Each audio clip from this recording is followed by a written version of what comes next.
to produce other designs. Like you may take this zigzag pattern and place it on a piece of paper in various ways so as to produce some particular design. So you might think that's a basic pattern element. But if you look at it closely, perhaps with a magnifying glass, you'd see that it's really just one continuous line that goes back and forth. So in that sense, you would say that that sort of gray band pattern really is just a straight line that has been bent in a certain way. So this is the idea of reductionism. Similarly, air really is just ether, but it's transformed in a certain way. Fire really is just air, which is just ether, transformed in a certain way, and so forth. Well, that idea is very similar to what you have in modern physics. For example, we would say that gross matter, like this table, is made of atoms. So the atoms are in turn made of certain subatomic particles. In modern physics, the way that the atoms bind together is described in terms of electromagnetic fields. So you could say then that this gross matter is just a manifestation of electromagnetism. And according to physics, what's really there is just different electromagnetic fields and currents of electrons in the orbitals of atoms and so forth. So you have there again an idea of reductionism. The physicists are thinking that fields such as the electromagnetic field can be reduced down to still more fundamental types of field. Actually, they haven't proceeded very far mathematically in working all this out, but there's an ambition that ultimately it will be possible to explain all different material phenomena in terms of transformations of one fundamental field, and they call this the grand unified field. So this is a goal that the physicists are seeking. So in one sense, the Vedic literature is already describing matter in a way quite analogous to the idea of the physicists, this idea of reduction to successively finer levels until finally you come to some ultimate field, some ultimate substrate. So the Sankhya philosophy then, if you look at it carefully, is not really so naive at all. And of course there are many things to say about it. In this discussion I'm simply going to focus on the understanding of gross matter, which means that I'm leaving out a great deal.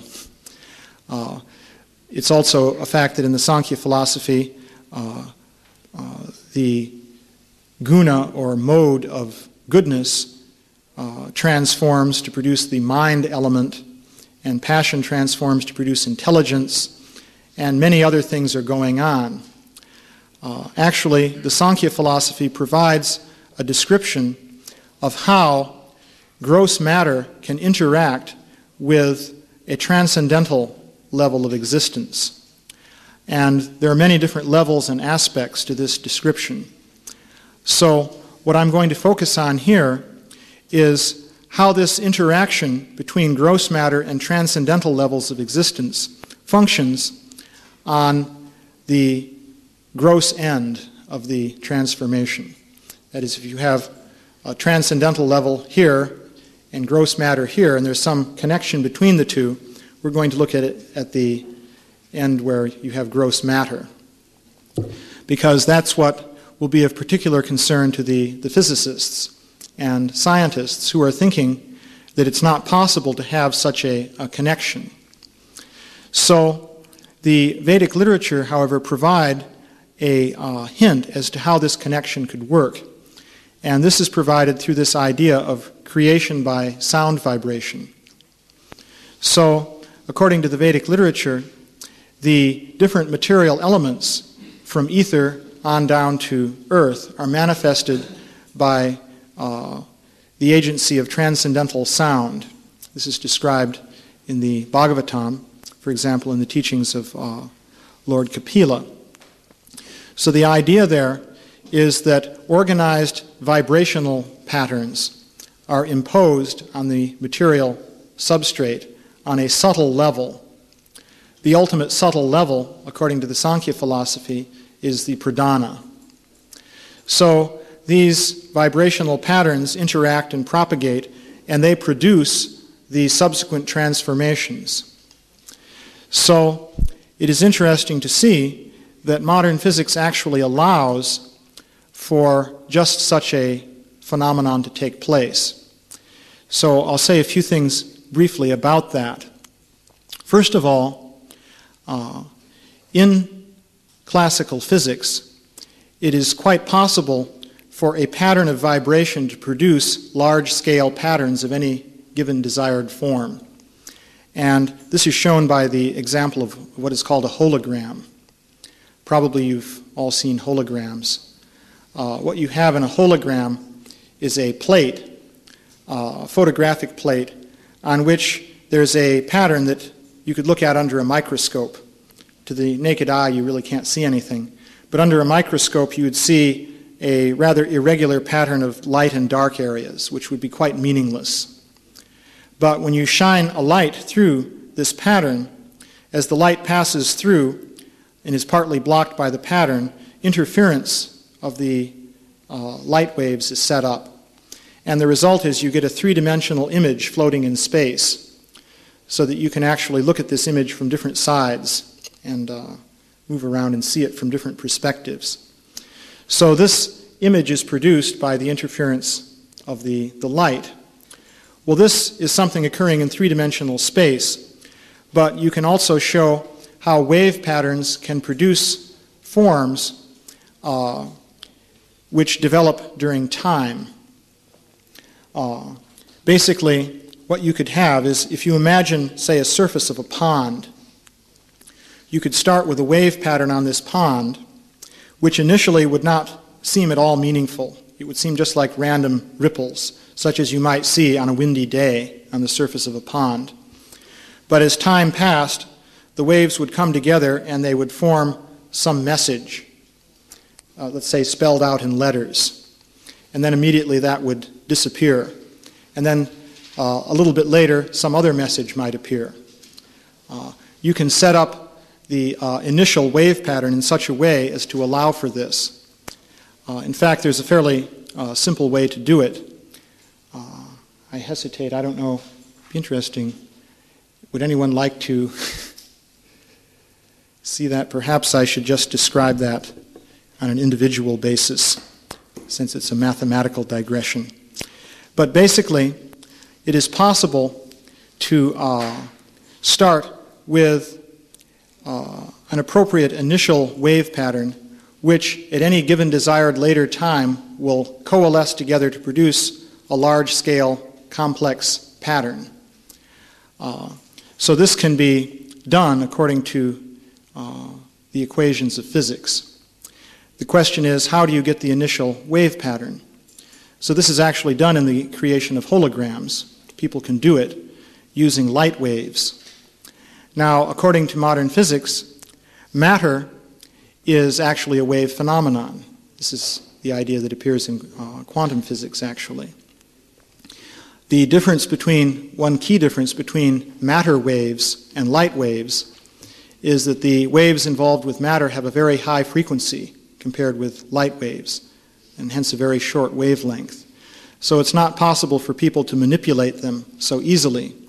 But in principle, it would be possible to start a wave pattern in matter which would create a gross material form almost instantaneously, so that you could materialize, say, an apple here on this desk or something like that.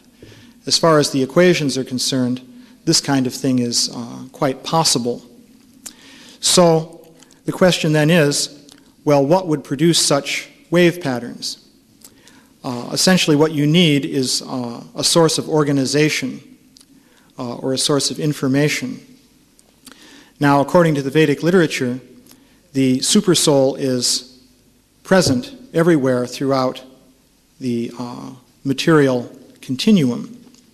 So if the Supersoul were to adjust the motion of the material elements on a very small scale throughout a certain region of the material continuum in a desired fashion, then simply by the action of the wave equations of physics, all kinds of different forms and patterns could be produced at will.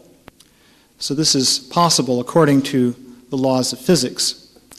So the basic point that I'm getting at with this development is that it is possible to have God controlling the transformations of matter in a very detailed way and still have matter acting according to physical laws. Now, in order to make the story complete, there are various things that have to be taken into account. For example, in this discussion of patterns of waves that I was just outlining, one problem that you have is that even though an initially random or noise-like pattern of waves can very quickly give rise to a highly organized pattern, still the total energy in that noisy or apparently noisy pattern is still substantial. It's not small compared to what one could hope to measure with instruments. So one might say, well, if God produced such a pattern, he would still be violating the laws of physics in a rather drastic way. So that still would be unacceptable in the whole domain of physical science. It turns out, though, that there is a recent development in physics which is called deterministic chaos. This has been studied recently by physicists. Essentially, what this development amounts to is that it has been discovered that the classical deterministic physics really isn't so deterministic after all.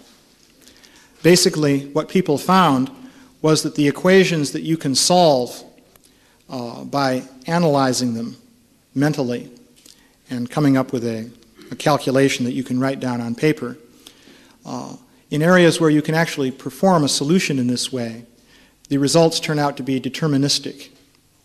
However, there are many problems that people can't solve. So traditionally, the way people looked at these problems was simply that, well, they're too hard for us.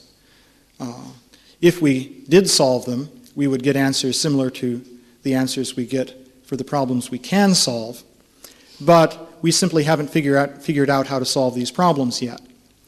So with the development of computers, people began to use brute force calculation to solve some of these equations, and they made a very surprising discovery, namely that the equations do not give deterministic solutions after all. They discovered there's a phenomenon called exponential amplification of the solution, which essentially makes them non-deterministic. I'll give you an idea of how that works. Suppose you're solving an equation and you get a particular curve as a solution, and you make a very slight change in your condition at a given time. Let's suppose that produces an amplified effect later on, so that a change of 1 unit here will make a difference of 100 units over here. So you can see then that if you can only measure it to an accuracy of about 1 unit here, then later on you can only nail down what the thing is going to be within an accuracy of about 100, because you could have an initial error of about 1, and if it's amplified 100-fold, you wind up with an error of about 100. So similarly, if in the equations of physics exceedingly slight changes can produce very large effects, the implication of that is that you can have two things. One is very complicated random phenomena in nature, and the other possibility is that if there's a driver available, you can have nature being controlled systematically by intelligence. Just to give a simple example of this, you can work this one out mathematically. You assume that when two spheres collide, it's just a simple elastic collision. There are simple equations for how that works. So you can calculate there that if you take the motion of the atoms in the gas, and at one moment in time, you introduce systematic changes of, say, a billionth of a degree in the direction of motion of different atoms in a systematic way, then in about 10 to the minus 10th power seconds, the atoms will bounce together to spell out some message.